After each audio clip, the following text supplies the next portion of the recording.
Firstly, though, the sun is now out. It looks like temperatures over the next few days are going to be rising, so you might be able to put your big coat away and start thinking about your summer wardrobe. And if you are thinking, it's summer, so what kind of things should I be wearing? Bright colours, pastel colours, citrusy kind of colours. Well, expert advice is here. Not from me, because I've got a clue. We have a self-image consultant. Says maybe those kind of colours may not be for you. Lisa Newport is from Sherwood and runs My Ruby Slippers and specialises in deciding which colours suit you. Hello. Hi. You're a very colourful person as well, can I just say? Thank you very much. Colourful hair, yes. colourful scarf, yes. colourful dress. Yes. All in my winter season palette. Well, yes. Just describe what you are wearing. I've got magenta and purple hair. I know that. I'm wearing a hot pink chiffon scarf. Yep. And my dress has got dual colours, including cobalt blue, turquoise, black, shocking pink, purple. Right. Quite colourful and patterned. So you're still in winter mode? I'm always in winter mode because that's my season. When I do colour analysis, it goes in seasons. So basically what you're doing is analysing someone from looking at their skin tone, their eyes and their original hair colour. Right. And you are then determining which seasonal palette they fall into. So we use the seasons to describe a colour palette. So you don't change your clothes according to the season outside? No. You base your look on the season that you see in a person? That's correct, yes. Right. So I would change the style of clothes that I wear. So I wouldn't be wearing thick cardigans, obviously, yeah, in summer, but I would still use the same colour palette. Doesn't that get a bit samey, though? Because you're always going for the same colours, aren't you? No, you're going for there's a range of colours, and everybody can wear. There aren't really any colours that people can't wear. It's just the tones and shades. So it starts getting technical in terms of colour theory, right? Because it's tones and tints and shades of colours. So we're primarily looking at cool and warm colouring, right? Okay. So I'm cool. I've got cool skin tones, cool undertones. So. And that's what it's all based on, your skin tone. Your skin, the combination of your skin tone, your eyes and your original hair colour. Right. Yes. What do you mean? Look, I'm a bloke, I don't understand all this stuff. What's a skin tone? Skin tone, you've either got warm or cool undertones to your skin. Right. So basically you can look at people's skin. If you've got more yellowy skin, peachy coloured skin, then you've got warm undertones. If you've got pink skin, pink or blue, you've got sort of bluey undertones to your skin, then you're cool toned. Right. So you can look at people's veins. So my veins are blue. Sarah's veins, who's sitting here next to me, who's got warm skin tone, she's got green veins. Right. So what on are your yours? On your arms, yeah, you can look on your arms. What are they? Green? You're a bit greeny. It's not great light in here. No, it's not. No, I blame the light for everything. Yeah, I think you might be blue, actually. You think? Yeah. What does that make? Does that make me cool? That'll make you cool, very cool. First time for everything, can I tell you? I'm cool, everyone. I'll tell the kids that later on. I'm cool. Dad's cool. So, I mean, do people suit this? I know what you're saying about there are different shades and different, technical little tweaks that you can make. But this is something that you can diagnose once and it stays with them. That's it for life, yes. So it's an investment in if you find out what colours are your palette, then that's an investment, and those colours don't change. So they will always suit you. That you're always going to look more radiant and more healthy and younger. It evens out your skin tone. It's basically about what's near your face. So it can knock years off you if you've got the right colours near your face. Yes. You see, a lot of people I've heard people talking about, it's all to do with eye colour and stuff like that. Is it nothing to do with eye colour? Well, it is to do, you look at someone's eyes, if I was diagnosing, analysing you, yes, I'd look at your eyes, yeah. I'd take into consideration your skin tone and your hair colour from when you were sort of between 2 and 5 years old. Right. I know what you're trying to say. Basically, you've gone great. Yeah, all right. Fine. I can deal with it. I'm a big lad now. With a bit of eggshell on the top. I've dyed it this way. Do you mind? Yeah. So I'd be looking at that, and also, as that would start that's the basis of it. So I'd be looking at then whether you've got warm or cool undertones, and then whether you've got light warm undertones or dark warm undertones, and then that helps me. It's a process of elimination. Right. So. And what about, because whenever we've done fashion recently on this show, a lot of people have been saying, "Oh, it's monochrome. That's in at the moment, monochrome." Which is, well, that could apply to everyone. It can.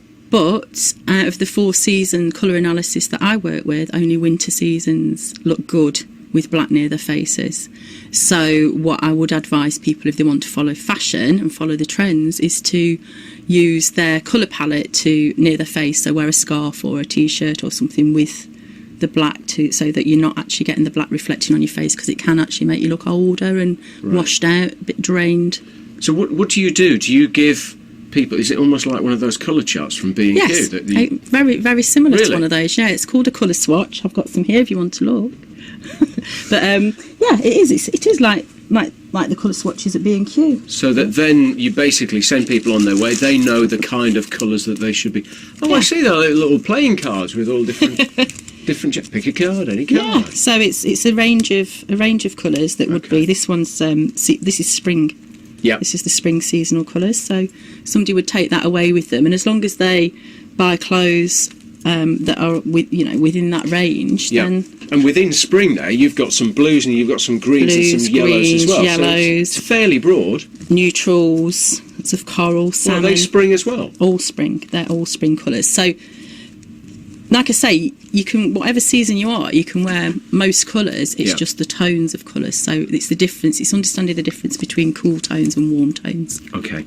More on this to come in a few moments' time. So more on the science behind the colours. Sounds like a shampoo advert or something like that. And also you'll hear from a couple of women who've been to Lisa's workshops as well. That's next. So then, you've been hearing from Lisa, who's a self-image consultant from Sherwood. And this is all about matching your skin tone, your hair colour, and various other factors as well to work out which colours look best on you. And you've been hearing how Lisa does this, and you're basically given a season. That's how it works, and then you sort of build around that. Well, with me and Lisa in the studio, a couple of women that Lisa has helped out. Wendy and Sarah are both here. Firstly, Wendy, why don't you tell me firstly why you wanted to get this kind of help picking clothes and picking colours? I think primarily it was because I was fed up of getting up in the morning and spending half an hour trying to figure out what to wear. Yeah. It's quite annoying when you've got an arrangement of colours, and I'm a bit of a... I go for bright colours generally, so I've got a complete rainbow of colours in my wardrobe, which none of them go with anything else. Yeah. And I was just annoyed with having that everyday challenge of what can I wear that's, that matches.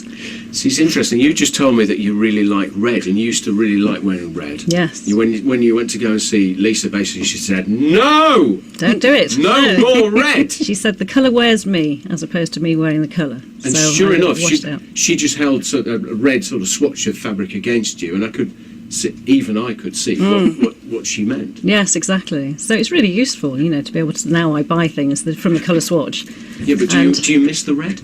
Well, I still wear it occasionally. If I want to wear my red dress, I'll wear my red dress. There's a little bit of red in your scarf. There is, indeed, So is that what this is all about? It's finding little subtle Yes, and the right tone. It's the tones as well. So the really bright reds don't suit me. But, sort of subtle reds, the calmer colours, then they do. Okay. And Sarah, what about you? What was your interest with this? I think I've probably got to that certain age in life where my wardrobe ended up being black. I have probably 12 pairs of black trousers and probably the same number of black tops, because you go shopping and you don't know what to go for, and so you end up going for the de facto black every time because you think it makes you look slimmer and younger. In actual fact, when Lisa did the analysis on me, black was definitely not my colour. Oh, because it drains me. Yeah. And so I wear a lot of red, and red is actually a much better colour for me because it... Have you got Wendy's red? I've got a load of red. We've just swapped, yeah. No. But as Lisa says, it gives you more of a glow if you're wearing the right colours, and then you're wearing less makeup to compensate for that. Yeah. Yes. Hey, that could be a spin-off. You could have a great big clothes swap party. Well, I have done that. Yes. I have done that with quite a lot of when I did my training and realised, because I really like leopard print, can't wear leopard print in browns. That doesn't look good on me. So and any of my sort of warm toned clothes that had browns, oranges and so on, I've given them all away. Because obviously I need to walk the walk and talk the talk. I'm not like Wendy. I can't get away with having a day where I fancy wearing something that isn't in my palette, because, you know, it's sort of, why would I do that if I'm explaining to people that, you know, it's not a good thing to do. So could you sort of give us a brief analysis then of each of these two ladies then? Certainly. Wendy has got cool undertones to her skin. So she's got that pinky undertone. She's got pale blue eyes, which are part of the summer palette, and her hair colour, original hair colour, lends itself to a cooler palette as well. So Wendy's actually changed her hair colour slightly since having her analysis, haven't you? So she's gone from more of a golden blonde to more of a whiter, cooler ash blonde. And was that partly because of the analysis then? 100% because of it. Yeah. Right. Yeah.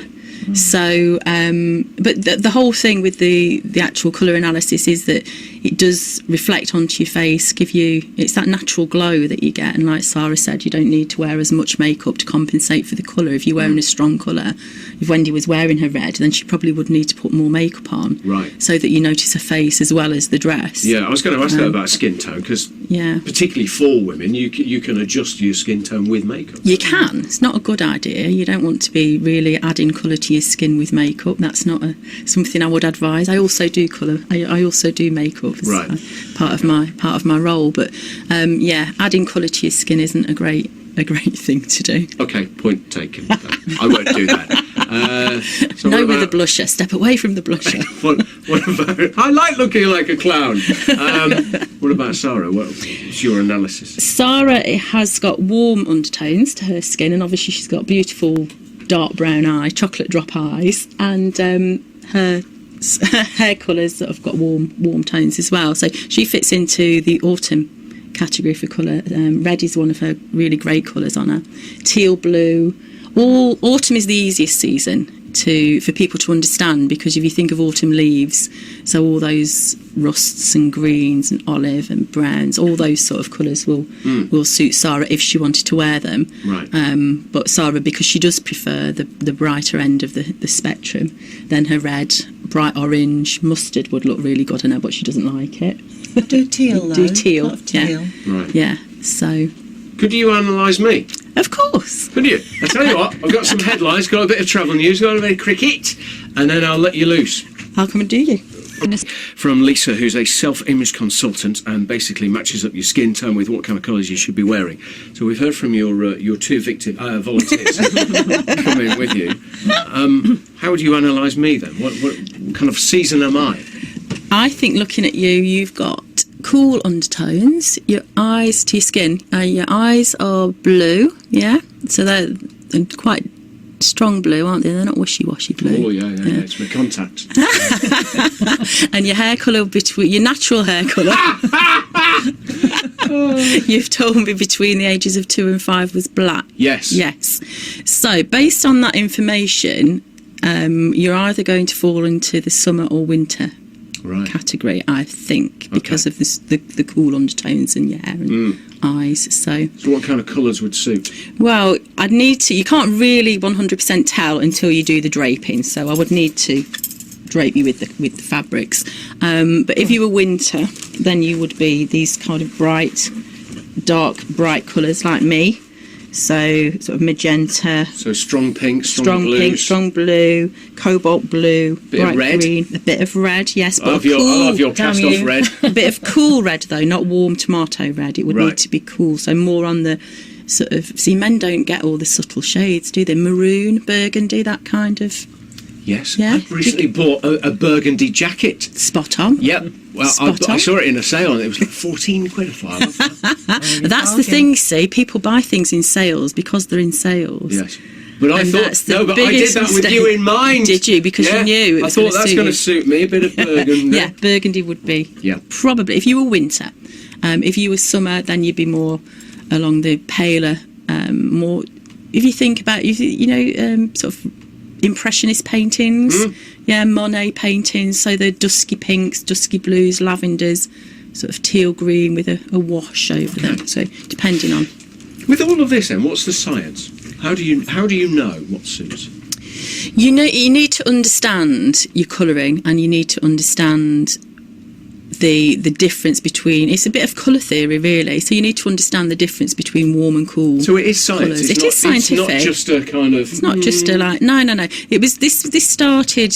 There was a painter. I can't remember the name of the painter, but he was teaching painting and realised that people chose colours, their natural palette that they were using to paint sort of suited their personalities, and there's a whole load of research done on that. And then in the 80s it was the Colour Me Beautiful company who started this sort of analysis, this seasonal analysis, and it was really quite big then. But it's, you know, it is backed by science. There's lots of, and there's also the psychology of colour as well, which is linked. So, you know, you can affect your mood by the colours that you wear and surround yourself with. And talking of the psychology, though, I was going to ask the pair of you, has it changed the way that you feel when you're wearing these colours that you know now are properly matched, as opposed to a random selection? Yes, I think so. Excuse me. I notice when I'm shopping now, if I'm going out somewhere and I catch sight of myself in the mirror, I don't have that, God, that's not me, thing. And now I go, oh, actually, they look okay. That's interesting. Yeah. I think totally. You feel so much more confident in yourself when you think you look good as well, don't you? And if the colours, say for me, instead of wearing black, which can be very drab and draining, yeah. So you suddenly put a bit of colour in with. So I would still wear, say, a black jacket at work. So you don't have to chuck everything out. No, but I would coordinate it with something bright to go with it, rather than being very monotone. I would always have something, a red or a teal or something brighter to go with it. To liven it up a bit. I wore a black dress the other day to go out for dinner, and I had a blue necklace on, so it sort of broke up the colour. Yes. Yeah. So it can be quite subtle little shades. Yeah. It's just it's all about how you will get people do compliment you, and they're not quite sure why. They're sort of looking at you, think you look well today. Not quite sure what you've done differently, and it's about it is a subtle thing, but you can actually see the difference in people's skin when they've got the right colours on. Interesting. We'll leave it there, ladies. Thank you very much indeed. Sarah, Thank Wendy, you. Lisa, for your expert analysis there. Thank you very much. Mr. Cool. It's Paul Simon, BBC Radio Nottingham.